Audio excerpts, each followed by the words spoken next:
말씀 씨 뿌리는 이는 그리스도이시니 그분을 찾는 사람은 모두 영원히 살리라.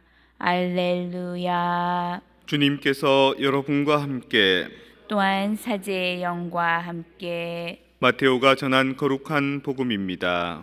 주님 영광 받으소서. 그때에 예수님께서 군중을 떠나 집으로 가셨다. 그러자 제자들이 그분께 다가와 밭의 가라지 비유를 저희에게 설명해 주십시오 하고 청하였다. 예수님께서 이렇게 이르셨다.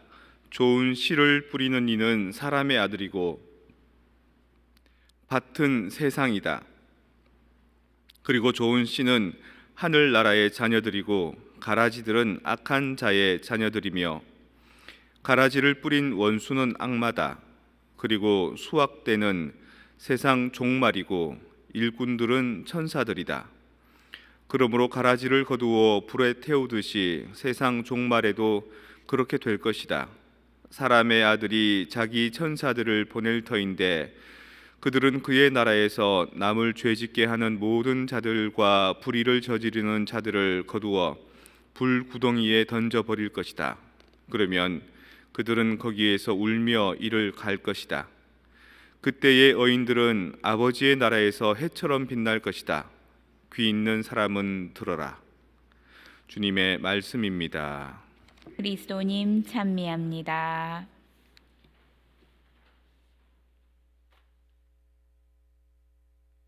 성무일도서에 보면 오늘 요아킨과 안나에 대해서 간략하게 설명이 되어 있는데 1세기경 요아킨과 안나에 대한 전승이 있다 이렇게 말합니다. 성경은 지금은 카노나이즈된, 다시 말해서 정경화된 것만 우리가 성경으로 받아들이고 있지 않습니까? 근데 정경화되지 않는 성경 같은 자료들이 옛날에는 많았습니다.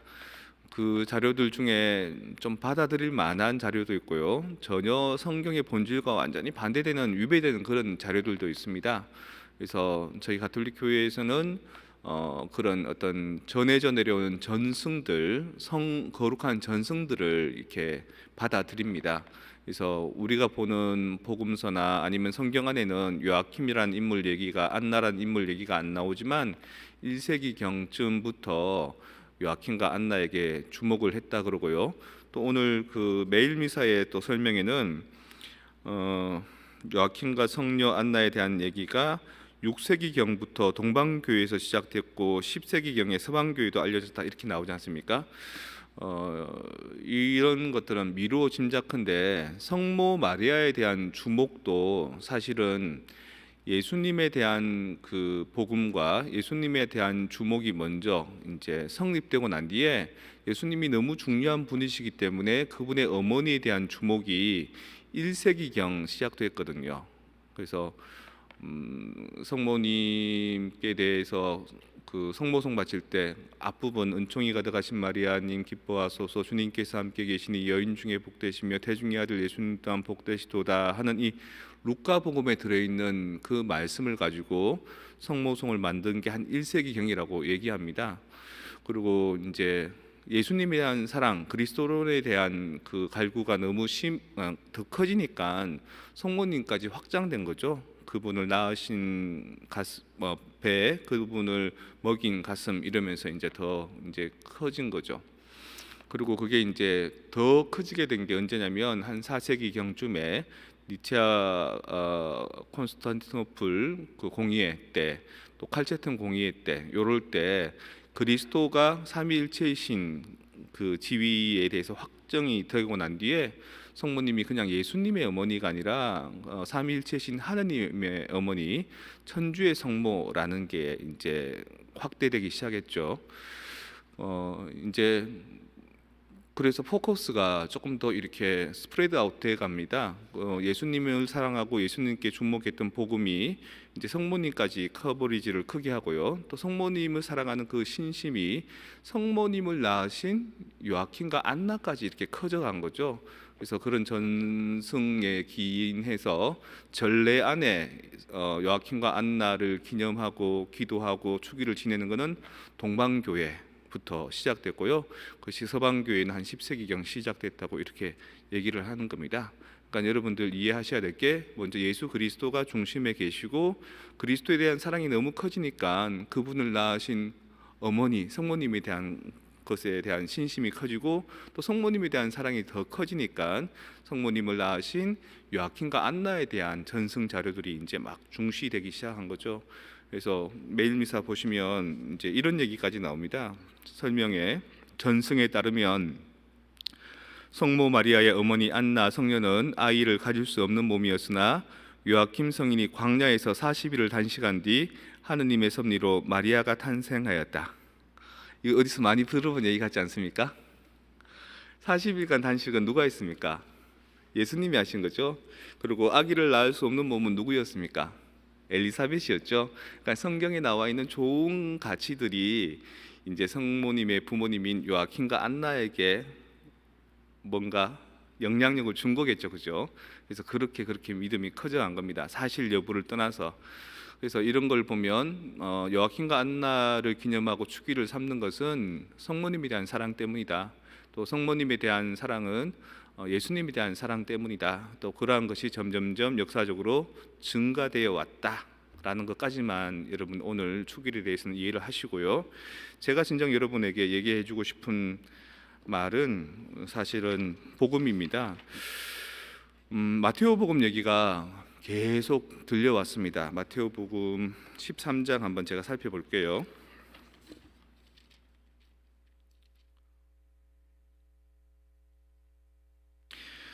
마테오복음이 이제 주제를 싹 바꾸게 될 시기가 언제냐면 누가 내 어머니고 내 형제이냐라는 말씀 들으셨죠? 그게 이제 마테오복음 13장 46절부터 50절까지 내용이거든요.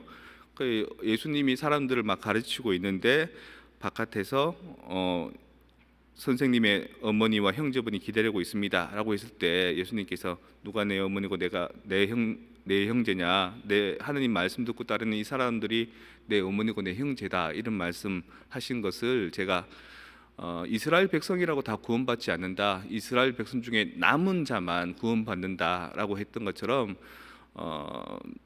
진짜 피부치라고 해서 다 되는 게 아니라 오히려 그 안에 남은 자가 될 수 있는 하느님 말씀을 듣고 되새기고 따르는 그런 사람만이 나의 어머니고 내 형제다 이런 말씀이라고 설명해 드리지 않습니까? 그 얘기가 끝나자마자 이제 씨 뿌리는 사람 비유 얘기가 나옵니다. 씨 뿌리는 사람이 씨를 뿌렸는데 이 땅에도 떨어지고 저 땅에도 떨어지고 다양한 밭에 떨어졌다. 근데 어떤 땅은 말라버리고 가로막혀버리고 새가 물어가버리고 또 옥토에 떨어진 것만 열매를 맺더라 이렇게 복음이 나옵니다. 그리고 제자들이 묻죠. 마태복음에서 설명 좀 해주십시오. 그러니까 그거는 이렇다 저렇다 얘기해주고요. 그 다음에 가라지에 대한 비유가 또 나옵니다.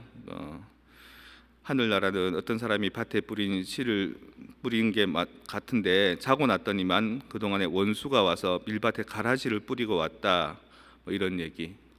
그래서 이제 가라지에 대한 비유가 뭡니까? 라고 하면 비유에 대한 설명을 해주는 겁니다. 그래서 오늘 복음이 그런 씨 뿌리는 것, 밭의 상태, 또 가라지 이런 얘기가 나오는 진행형 안에 들어있는 겁니다. 오늘 복음이 마테오복음 13장 36절에서 43절에 나오는 거거든요.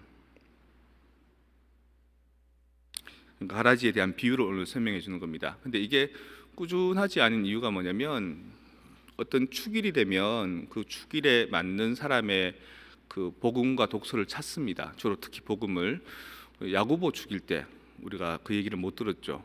또 주일 때는 또 다른 어떤 주제의 리듬을 타죠. 그리고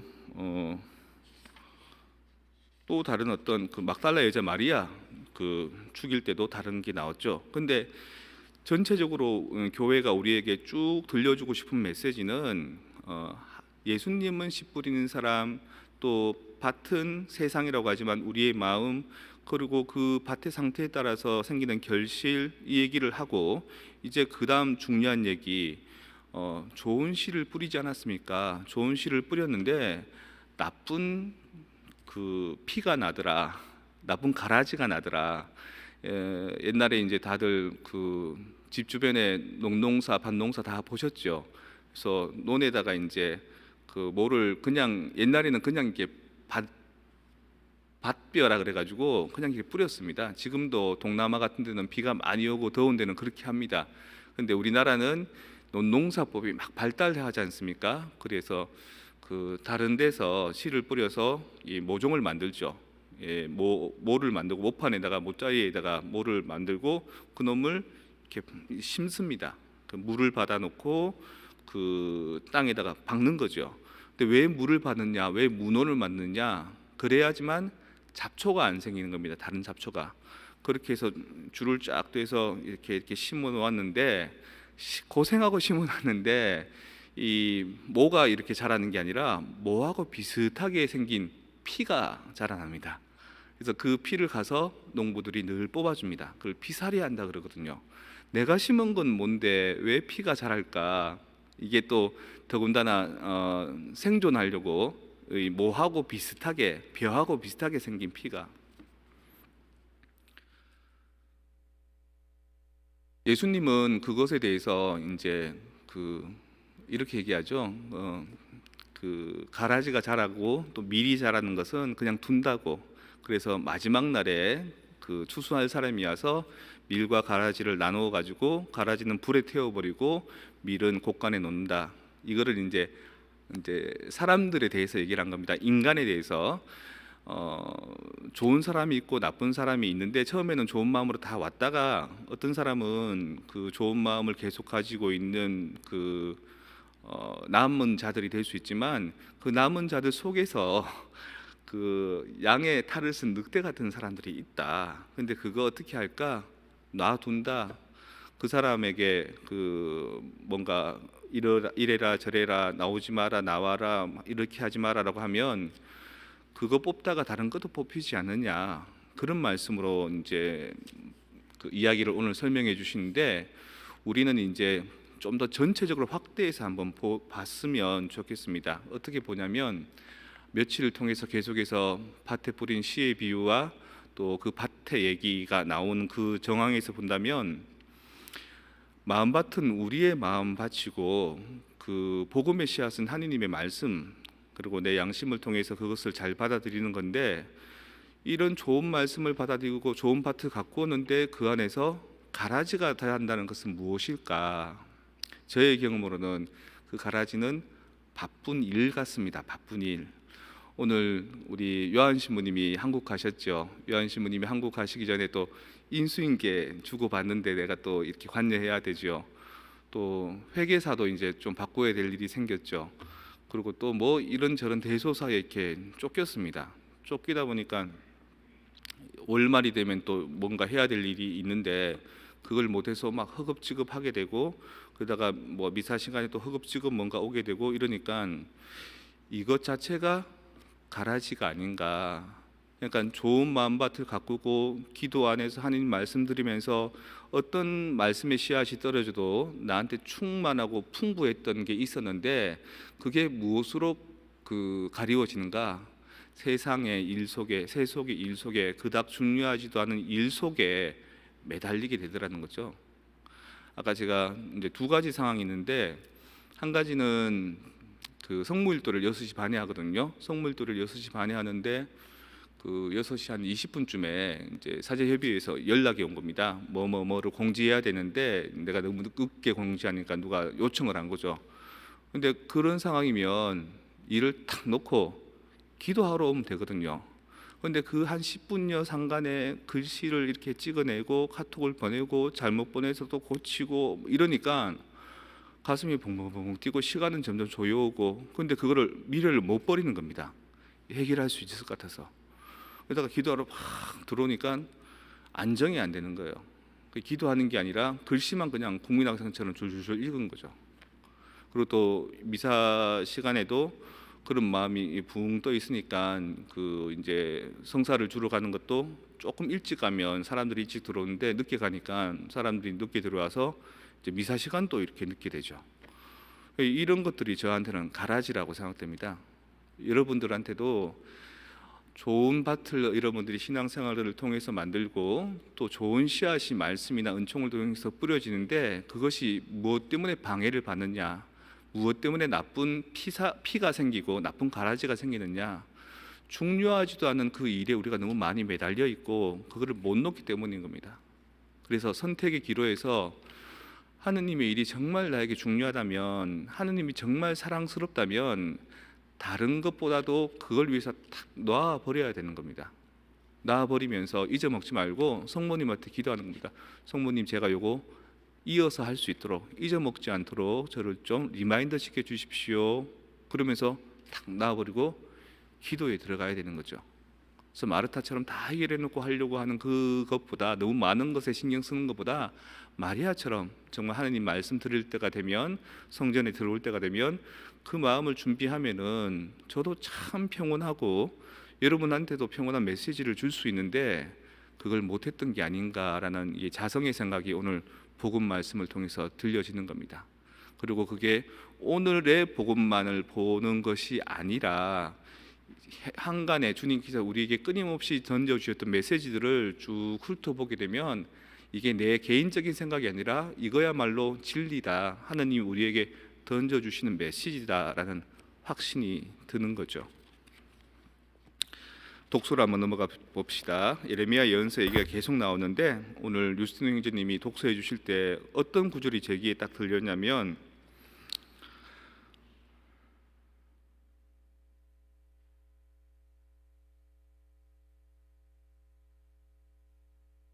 내 눈에서 눈물이 흘러 밤낮으로 그치지 않는다, 뭐 이런 얘기가 나오고요.